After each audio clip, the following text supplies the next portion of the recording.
Bonjour à tous et bienvenue aux vidéos sur le rapport mensuel de l'USDA sur l'offre et la demande des grains du mois de septembre. Ce rapport nous a livré toute une surprise ce midi. Une révision à la hausse du rendement du maïs et du soya, tous deux à des niveaux records. Ce rapport est somme toute baissier en raison de la hausse des rendements et des stocks américains pour le maïs et le soya, en plus de la hausse des inventaires mondiaux pour les trois principaux grains. Aux États-Unis, les rendements du maïs ont été rehaussés de 2,9 boisseaux à l'acre, alors que les marchés s'attendaient plutôt à une légère diminution, ce qui le situe à 181,3 boisseaux à l'acre.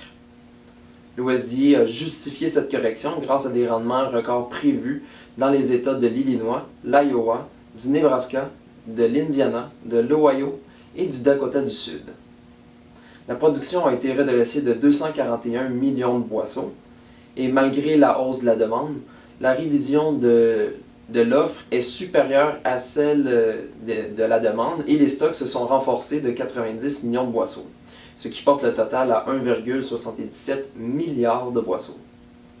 Le prix médian s'est replié de 10 sous US le boisseau pour se situer à 3,50 $ US le boisseau. Sur l'échiquier mondial, en 2018-2019, la production en Union européenne a été redressée de 1 million de tonnes, tandis que celles au Canada et en Afrique du Sud ont été abaissées de 0,5 million de tonnes chacune.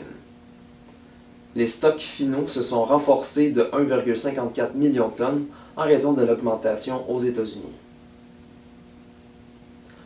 Le rendement américain du soya a été corrigé à la hausse de 1,2 boisseaux à l'acre pour le situer à 52,8 boisseaux à l'acre. La production s'est élevée de 107 millions de boisseaux. Les stocks de début ont été revus à la baisse de 35 millions de boisseaux en raison d'une hausse de 20 millions de boisseaux pour les exportations et de 15 millions de boisseaux pour la trituration pour l'année 2017-2018. Pour 2018-2019, la trituration a été renforcée de 10 millions de boisseaux. Les inventaires de fin ont donc été augmentés de 60 millions de boisseaux, ce qui porte le total à 845 millions de boisseaux. Le prix médian a chuté de 30 sous US le boisseau pour se situer à 8,60 $ US le boisseau.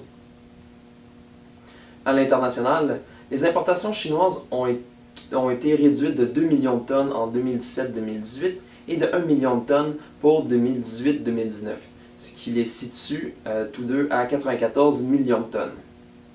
Les inventaires de fin de 2018-2019 se sont intensifiés de 2,32 millions de tonnes.